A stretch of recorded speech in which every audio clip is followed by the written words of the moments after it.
You said, this sleep apnea movement in dentistry. I'm like, I thought there was a movement 12 years ago. And there's a lot of dentists that have said, well, I tried it. It doesn't work. It does.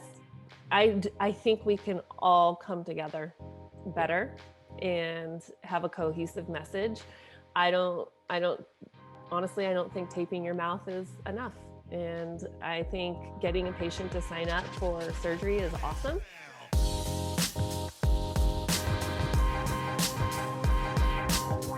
Hey everybody, what's up? Welcome to Go Live with Joshua Scott. I'm your host, and guys, super excited today to have Dr. Erin Elliott on the show with us. Hey Erin, what's up? I'm not much, just here with you and enjoying maybe a little sunny day off. Yeah. So you're up in Idaho, right? All right. I am, and I will tell you, our springs are notorious for being very, I don't even know what the word is, just all over the place. We could have snow one day, I swear, and then like sunny 70-degree weather. So I'm enjoying the sunshine right now. Yeah. Schizophrenic, that's what it is. I'll bet. It's funny because everybody in Ohio feels like our weather is that way too. And I'm like, it's not. I mean, compared to probably what you guys put up with. How's your week been so far? Well, I would say that it's been a little chaotic because, I kind of run two columns of general dentistry, and I have incorporated like implants and technology and fun stuff like that. So we got a pretty good little system and flow going with my two chairside assistants.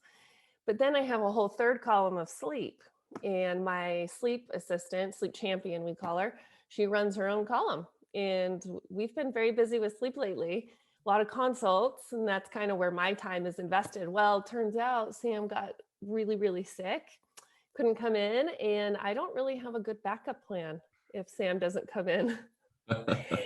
So we've had to scramble. Actually, my word of 2020 and now carried into 2021 is pivot. So we pivoted and got through the week.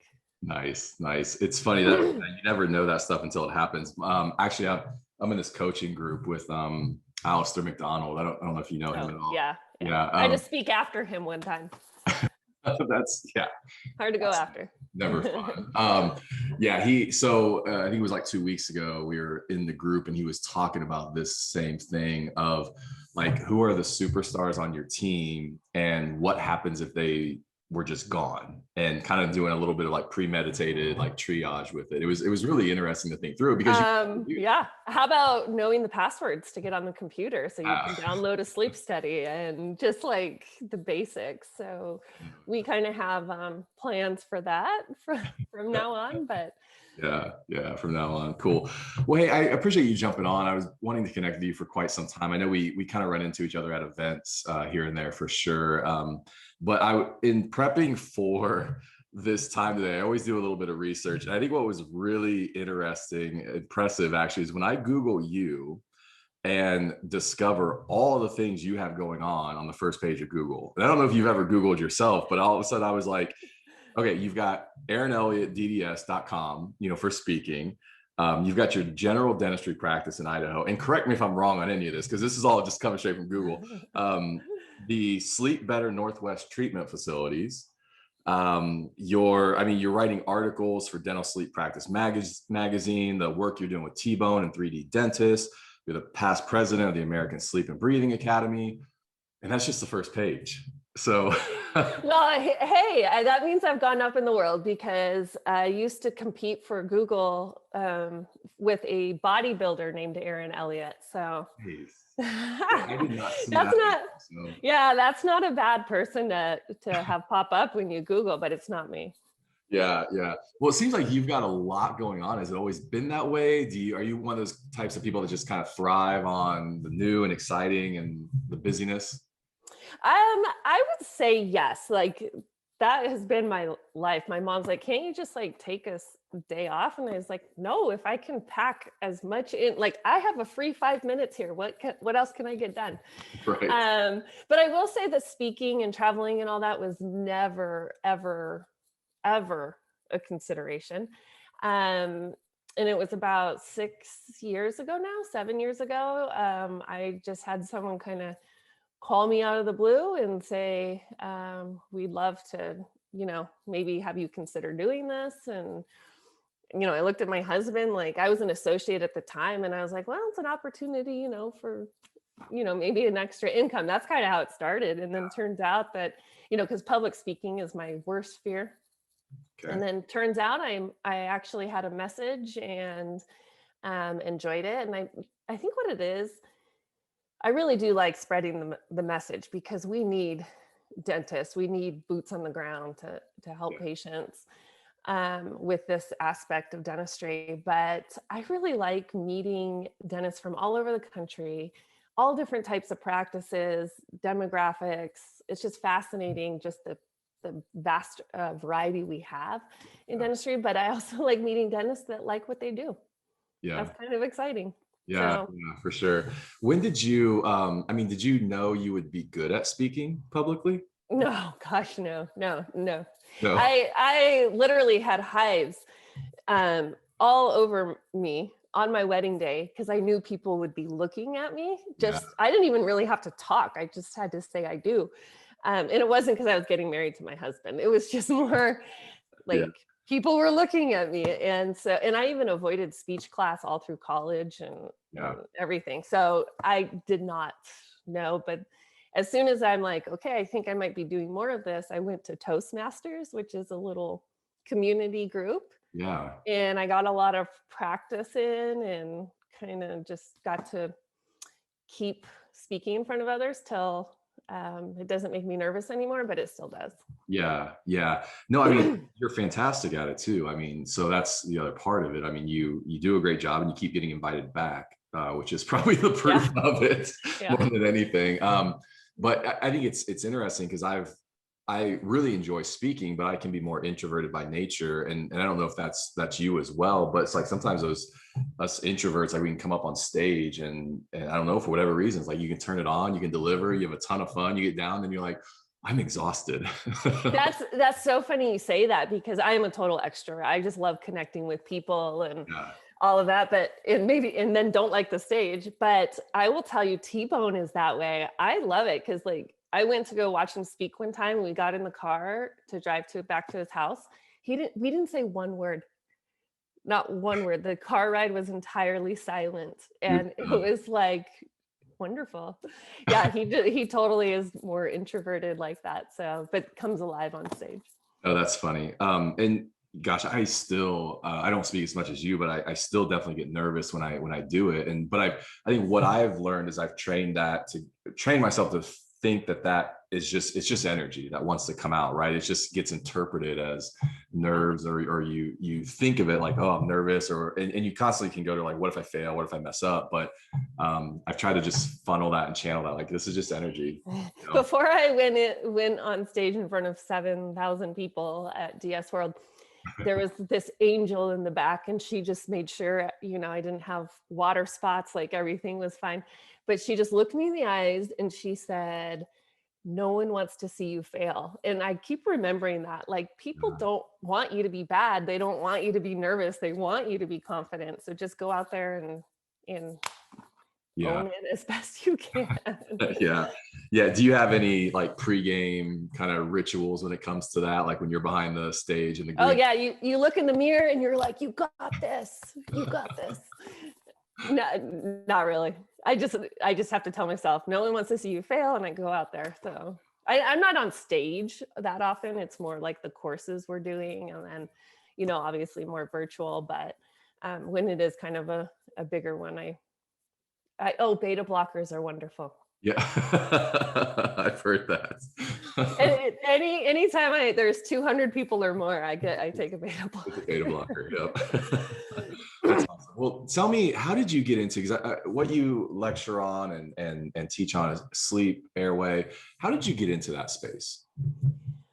It was about 12 years ago now. I started implementing into my practice, and it really started because I was at the Idaho State dental meeting, just getting my CE, and I've always been kind of a part of organized dentistry on the locally.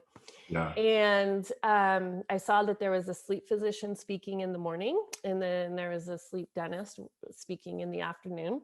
And I just ate it up. Like, I did not know dentists could be a part of this or should be.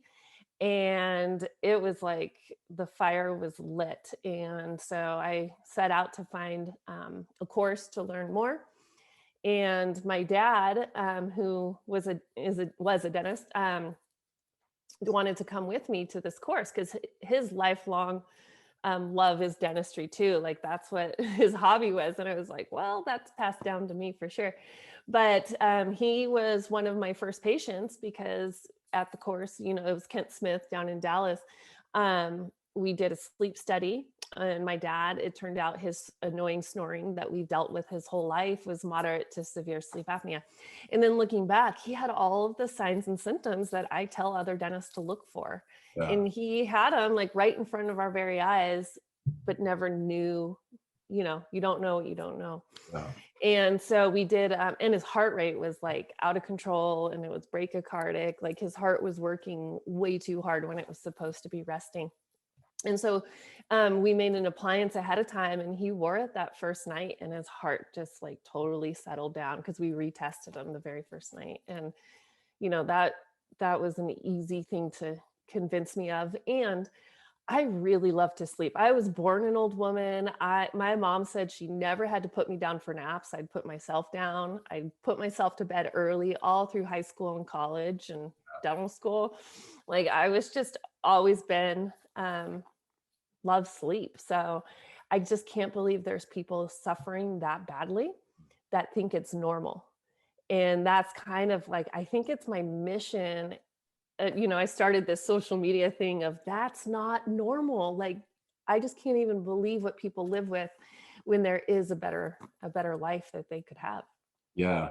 Was it at that moment with your dad that you kind of felt like, hey, this could be my life mission, or how did that evolve? I think that, yeah, definitely had a huge impact. But then, of course, coming back to the practice and actually making it happen was a totally different story. And all of the roadblocks I had, all the stuff I had to figure out on my own, Yeah. all the hurdles I had to overcome, I feel like everything was thrown my way. But because I kept the mission, of like, no, this is going to work. There are so many people suffering that need our help, and no one else is helping them. And we are a solution. I think I wanted to make it easier on others. I wanted to get the message out that this is possible, that if this blonde chick in North Idaho can make sleep work in her practice, in her general dental practice, and not even doing this full time, that others could too. So I feel like when I got the opportunity to teach with T-Bone, I wanted it to be super practical, simple, step by step. Here's all the mistakes I made. Now you can fast forward like years of your life. Yeah. and basically like hand it over to people. And even then it's still difficult. Like, it's stupid how silly it is. Yeah, we were talking about this. It's silly. Silly how difficult the medical world makes it, and how I don't know, we can implement implants very easily, but somehow sleep is like such a foreign language that it just doesn't get implemented that easily, and it's possible. So I don't know what the answer is. I think the medical world making it difficult and kind of removing those barriers has helped my practice tremendously. And then just learning to communicate the value. Like, our same patients that are saying no to a fee, like, even if we take medical insurance out of it and just do fee for service, the amount of patients that say no is incredible for something that really could help them. And yet they'll go buy an $8,000 mattress because you spend a third of your life sleeping. And I'm like, how are we disconnected this much? Yeah. And how can we change that? Yeah. So. Yeah, no, I love all this. I really love your approach too, because I know working with clients that we have, and I do a good amount of just kind of regular consulting with clients as well. But they anytime, so there's like this thing with sleep where I think it's kind of like this trendy thing in dentistry, and people can look at it like it's almost like Invisalign, like, oh, I'll go to a course, I'll get trained on it. It's a revenue stream for the practice, just do some appliances, all that. But there's so much more to this when it comes to workflow and building your practice around it. And then what I watch them do is they go to the course, they get it all up and running, super super jazzed about it, Yeah. and then they're like, oh, the medical side's too hard and too difficult, but yet patients don't want to pay $5,000 or whatever for an appliance either, and it ends up just kind of bringing the whole thing to a stop. Yeah. Like, is it really worth all our time and effort for 2,500? Yeah, And I'd say 2,500 is fair.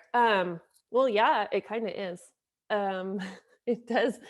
It makes your patients become raving fans. It's like you did a great filling and they love you, but when you like give them their life back, they kind of really love you. yeah, But it's really assistant led. So I we do a lot of appliances, but even if you did a couple a month, which unfortunately is the average, um, it's all assistant led. It's not like or even hygiene led, whoever you have in charge of it.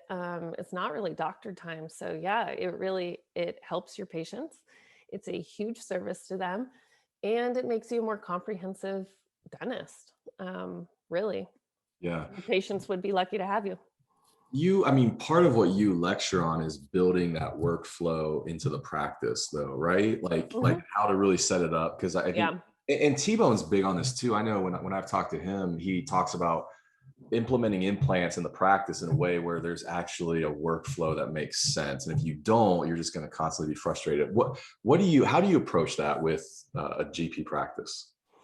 Um, and that's the beauty of working with T-Bone. I swear, the first time I met him, actually, I taught the course on Friday, Saturday, and I met him on a Thursday afternoon for the first time. Okay. Like, so he had a lot of faith in me. Yeah. But he's just so focused on workflow, and all of us that teach there are general dentists. So we're like in the trenches. I have a regular family dental practice. I am not special. Yeah. And so that's the beauty of working with 3D dentists, because we are all in the trenches with it, people. But what I love is that he kind of boiled it down to a 4-step workflow. And so I've, of course, stolen it and made it mine. But when it comes to sleep apnea, the treatment, the appliance is kind of the easy part. Yeah, we have to make sure we take good full arch impressions, but who can't do that, either scanning or analog? And then a bite. And anyone can really learn that. Yeah, you can practice it, but that's the easy part. If you can make a night guard, you can make an appliance. But getting the patient to that point is kind of the tricky part. So the 4-step workflow we talk about is creating awareness in your practice. And that's really where the hygiene team comes into play. Identifying the signs and symptoms either via their health history and medication list, or their dental signs and symptoms in their anatomy. Then the second step is getting the patient, aware enough that they want to get to a sleep study. And I do think that is vital. And even if you don't bill medical insurance and the patient's paying cash, I absolutely have a sleep study on every patient. And that is because we need to know what we're dealing with. And there's too many, you can't tell just by looking at someone. And there's a couple other types of sleep apnea that we won't treat with an appliance. So and I think it really connects the dots to patients. Once they see their sleep study results and they see that they stop breathing 150 times a night, and that's like mild, Yeah. they're like, wow, okay, like I don't care what this costs, right? The value really increases. So getting a diagnosis and understanding what sleep apnea is. And then the third step is the financials. And I talk a lot about just taking medical insurance out of it. We bill medical for pretty much all of our appliances. And the people with high deductibles or no insurance kind of know they have to pay, they're prepared. But making it affordable. It's not it's not an expensive treatment no matter what you charge. Yeah. But when you go buy a mattress, you don't say, oh, I bought an $8,000 mattress. You're like, I pay $100 a month or whatever it is. So it's affordability. Okay. And he talks a lot about payment plans. So we have systems in place in our practice for that. And then the treatment. And we have to be more than just appliances. Sometimes they don't work. So we need to be familiar enough with other options for our patients and how we can help them. Yeah. Yeah. What do you say to the practice where they say hygiene's just too busy, they got too much going on, or we're just moving too fast? Like, now we're looking for Invisalign, we're looking for sleep, we're looking for oral cancer. Like, we're doing all these like things, we're shoving them all in the hygiene, but it's so busy. Yeah. And they have to make their next appointment, and the doctor has to come in and not talk too long. And if they bring up sleep, then all of a sudden the doctor is going to talk for a very long time. So we kind of boil it down to just one patient a day. And Yeah. if you leave a little distal calculus on 30, so be it. I would rather you talk to them about sleep than get that little speck. So we just boil it down to, our goal is to bring awareness to one patient a day. Yeah. And I think that kind of removes excuses.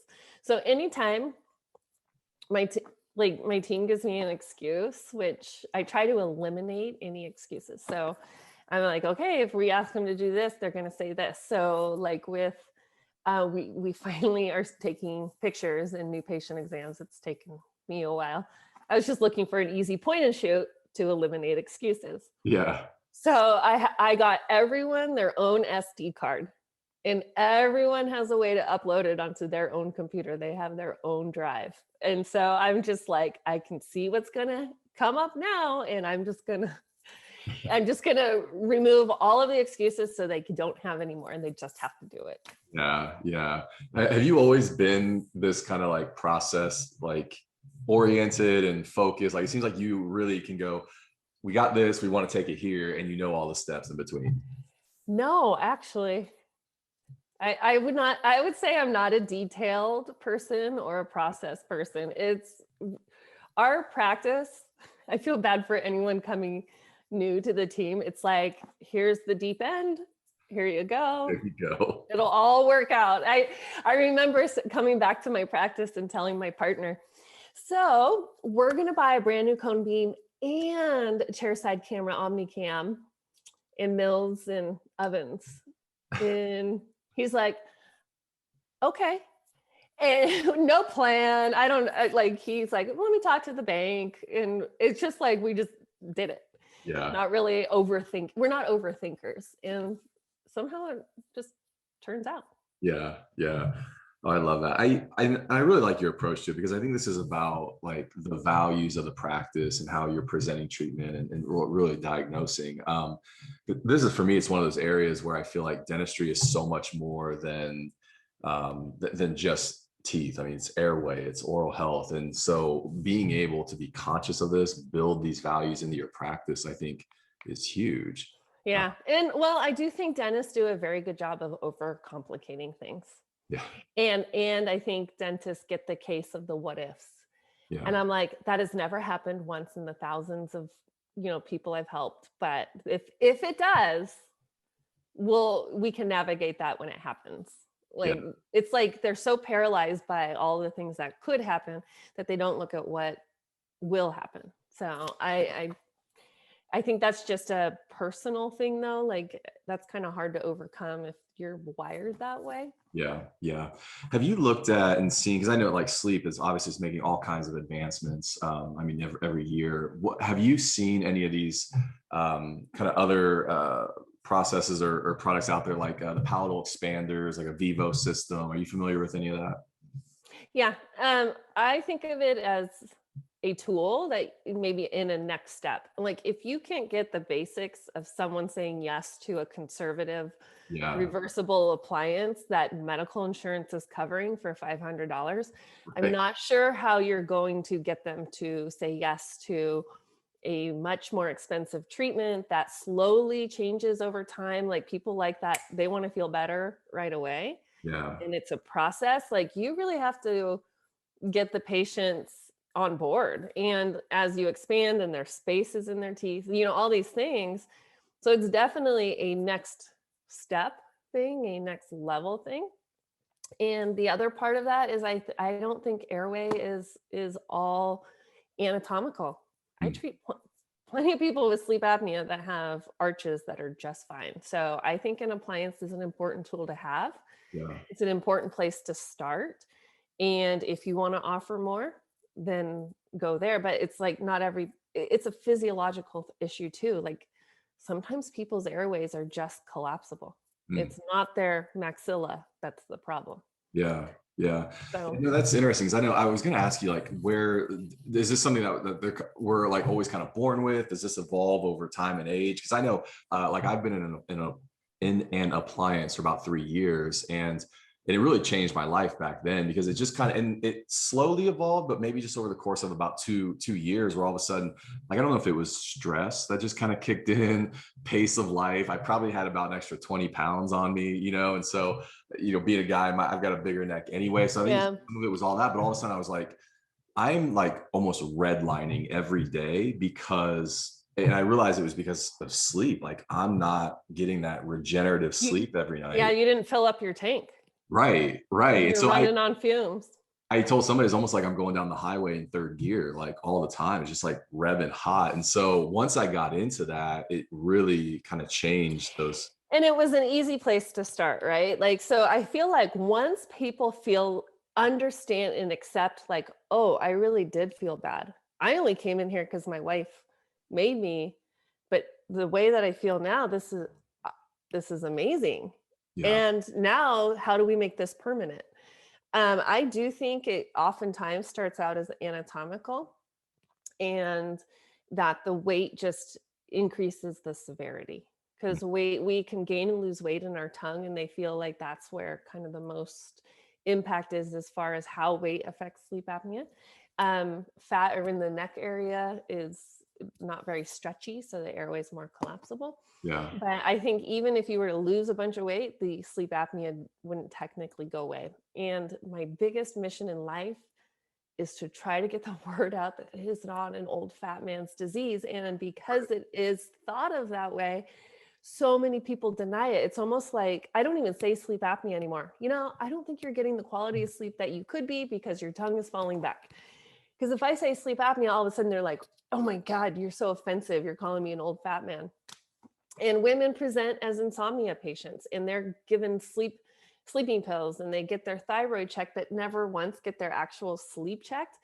And as soon as I say, I bet you wake up at 1 a.m. and 3 a.m., you're a clencher, I tell their story without even like asking. And they're like, wow, how do you know all this? And it's because it's in so many women, especially perimenopausal, it's their story, and it's really sleep apnea.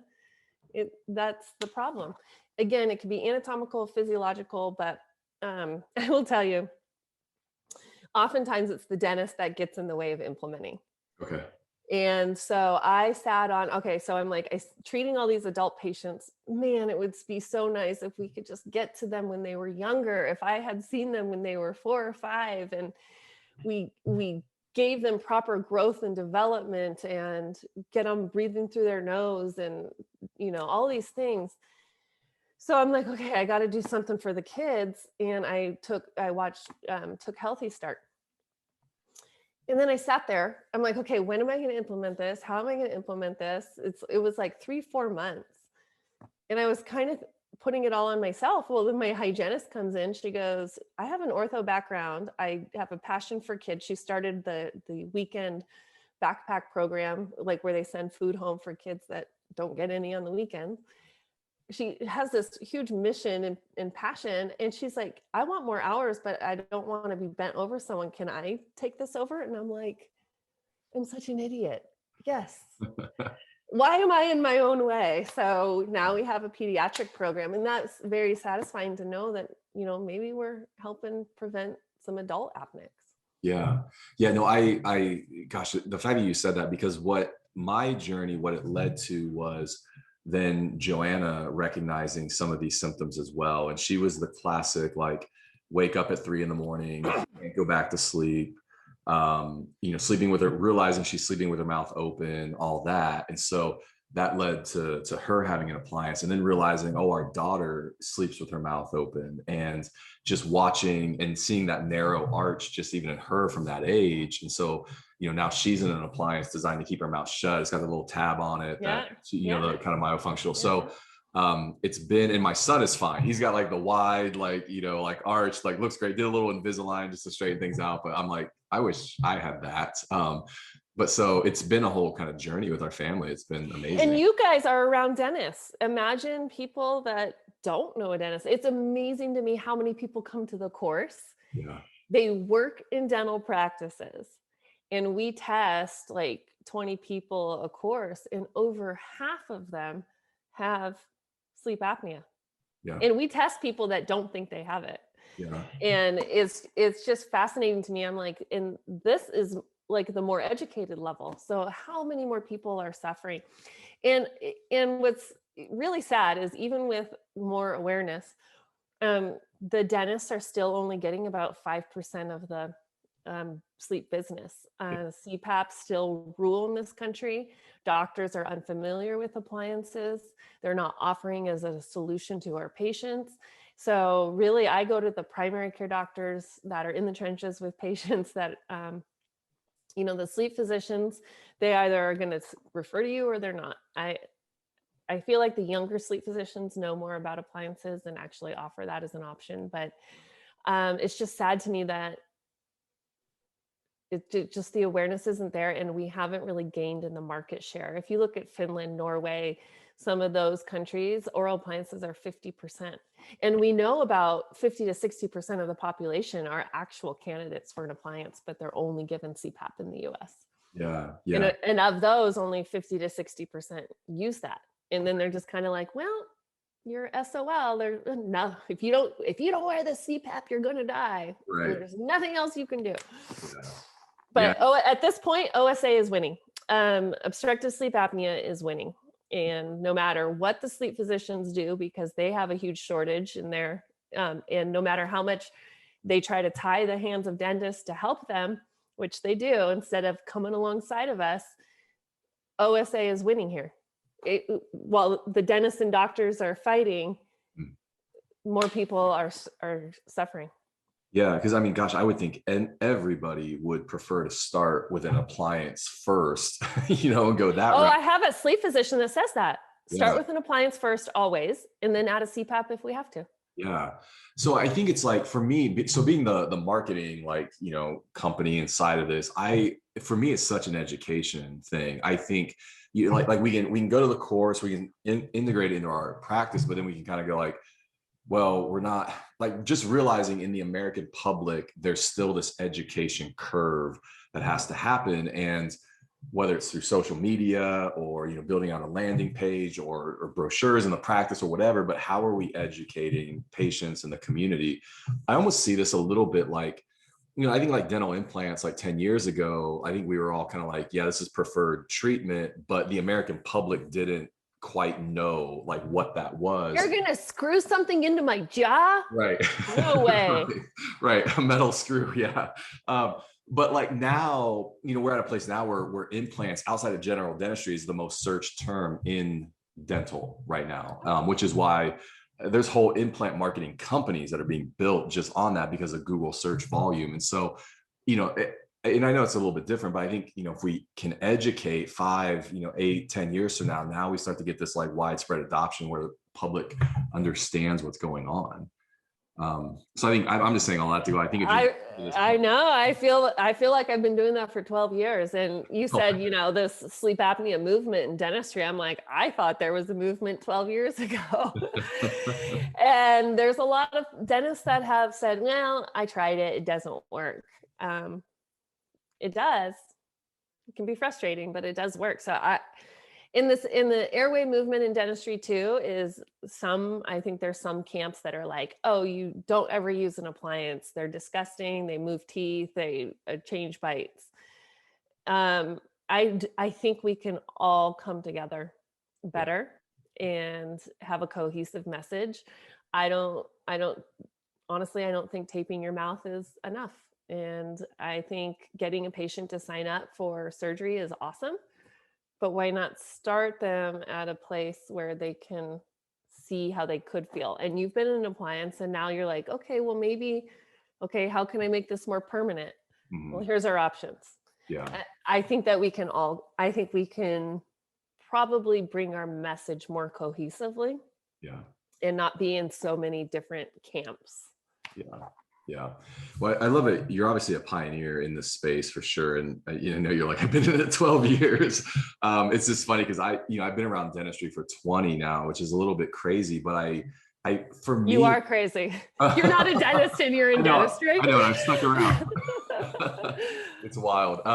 But like, I don't feel like it's just getting started, but I feel like we're getting that almost critical momentum to where yes.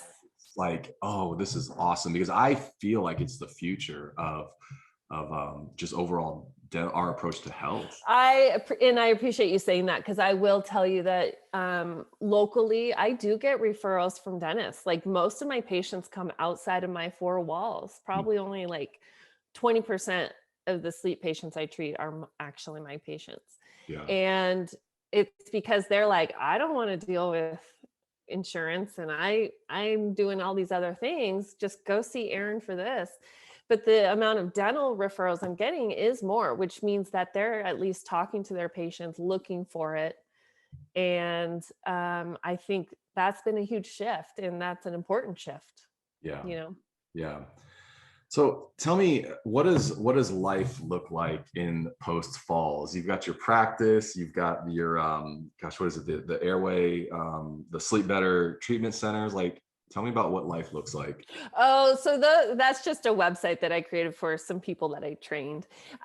So I don't have to travel to those offices. So I basically now I have a partner at my practice. I work Monday through Wednesday. I like the early shift.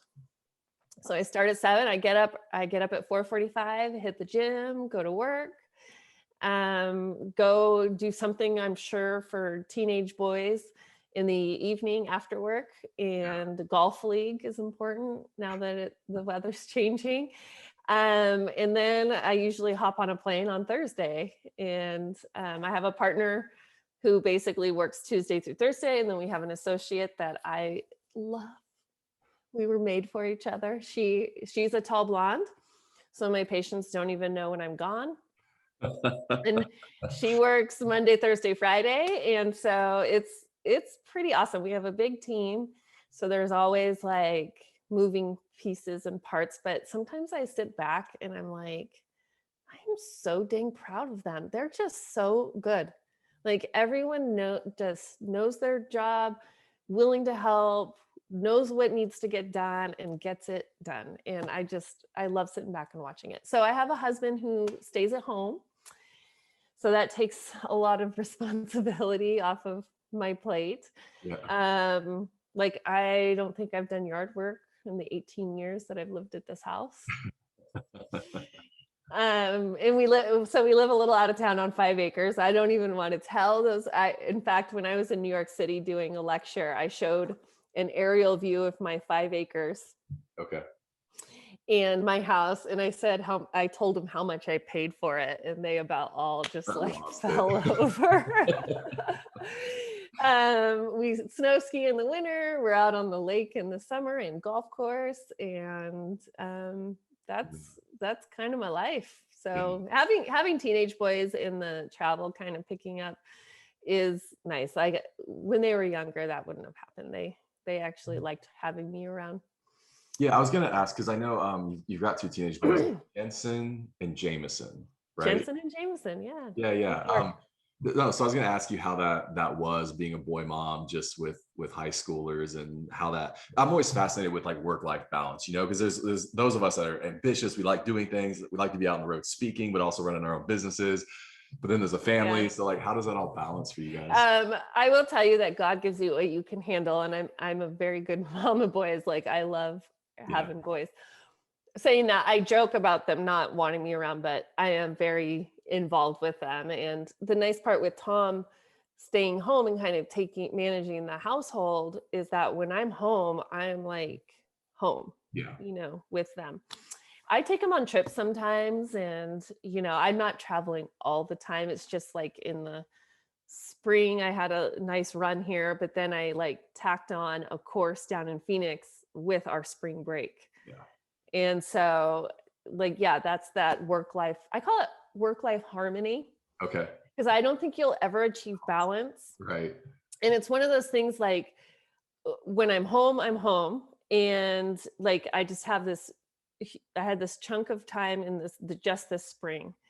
And so it's like, sometimes your travels need you more, sometimes your practice needs you more, sometimes your family needs you more. So it's just, you know, we make it work. And I think my kids have accepted the fact that they don't have a normal mom. So like today after this, I'm going to go pick them up Panda Express and take it to school, like, because it's a special treat. Yeah. But my younger son says I'm not allowed to come visit anymore because I draw too much attention to him. So Yeah, that whole last point there, I love that, because we've had those conversations with our kids too, where it's just like, hey, we may not go camping this weekend, but we'll take you to Phoenix next week when we're there yeah, for a conference, over spring break. And just some of that of going like, hey, yeah, our life is not entirely normal. Our kids have two, Joanna's with me in the business, and we kind of just balance things throughout the week and when I'm gone and when she has to be gone. And so it's just very much a give and take. they'll come around for sure. They'll see how you love what you do, the passion, the people that you're affecting and helping. It may not happen for a while, but my Yeah. kids never felt unloved or as not a priority. Yeah. As a parent, I don't know if you struggle with this at all, but as a parent, sometimes you can focus on like what you're not providing, and Yeah.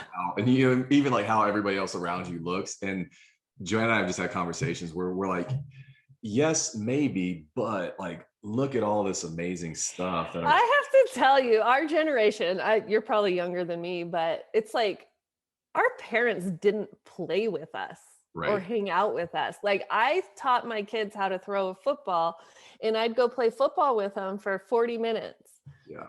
But my son wanted me to play for 2 hours. And I'm like, I can count on one hand how many times my parents played with me. Yeah.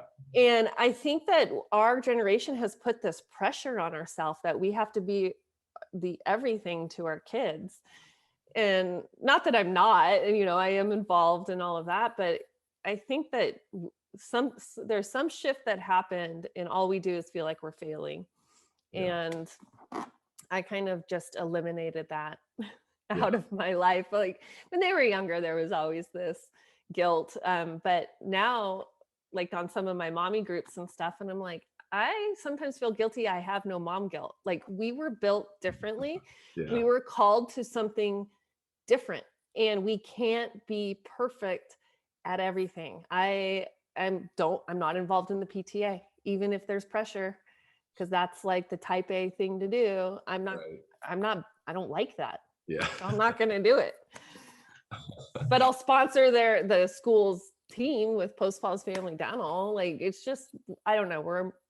We're made differently, called to a different calling, and we have to be okay with that. Yeah. Yeah. No, I love it. I'm Gen X. And so, yeah, I was like just growing up with that, coming home from school, being by yourself. I'm watching the other kids, until my parents get home at 6 o'clock, and, throwing some frozen burritos in the oven and cook for dinner. And yeah, I think you come out of that and you're like, oh, I want to make it so much different. But it's, yeah, we love the life that we've built, and just embracing that with them. And even though it gets crazy sometimes, for sure.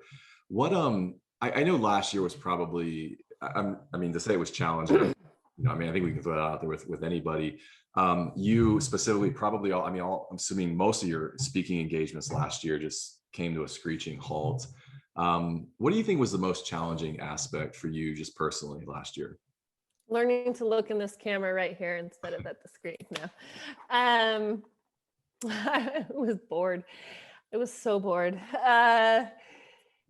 I think the challenge for me was at first, because this is North Idaho. I don't even know if I should say this, but our lives didn't change that dramatically here.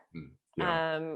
yeah, we shut down for 5 weeks, and then we realized dentistry's safe. We were back to work. Like you would not know there was a pandemic going on last summer here. So it was hard for me to comprehend, well, why can't we have a class? Why Yeah. can't we have a course? And then I kind of traveled all throughout, like every month. I flew out to Raleigh, and we did an online 2-day course in May last year. And it was me kind of pushing T-Bone, like, we need to keep, like, people are still hungry for information. We need to make this happen. Yeah. So I think some of it was accepting the fact that there was going to be no live courses for a while. That was my first struggle.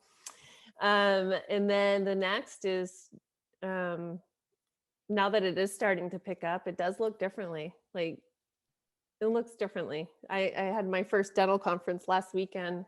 Texas moved ahead, but it was definitely a different conference than before. So, Yeah. the challenge, I guess, there was boredom, because I really missed the interaction of the travel and going to courses. But we at 3D Dentist kind of were able to still continue on. So we did a live course last August, September, November.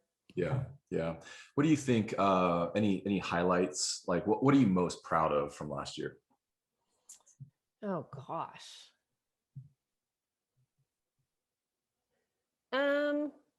Having to get pushed into doing a virtual online type course. I didn't really think people wanted that or could learn that way. And it's been very, like, I see how much impact we're making because of people that couldn't travel or moms that can't get away. And that was kind of cool. It kind of forced us to make it happen. Yeah. Yeah. So I'm proud of that accomplishment, because it turned out really, really good. Yeah. And that's because T-Bone's technology background. Yeah, he's pretty crazy, insane with it. I think virtual, I think it's got a place. I think last year obviously swung so far one way, and I don't know that it will stay there. I think we did our first conference a couple of weeks ago in Miami, and it was so good to see everybody again. And you realize, like, oh, that's like part of life. That's part of like what we do. But yet I also know, like, swinging all the way back to where virtual doesn't have a place is not it either. Yeah. So COVID taught me, that's, everyone's like so philosophical.